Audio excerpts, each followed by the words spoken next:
A woman allegedly committed suicide over her husband's comment mocking Bollywood actor Aamir Khan, as reported on midday.com.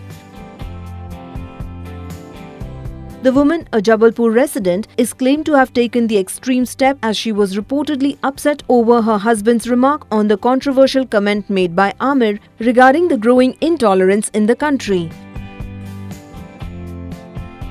The police is investigating the matter and will proceed accordingly.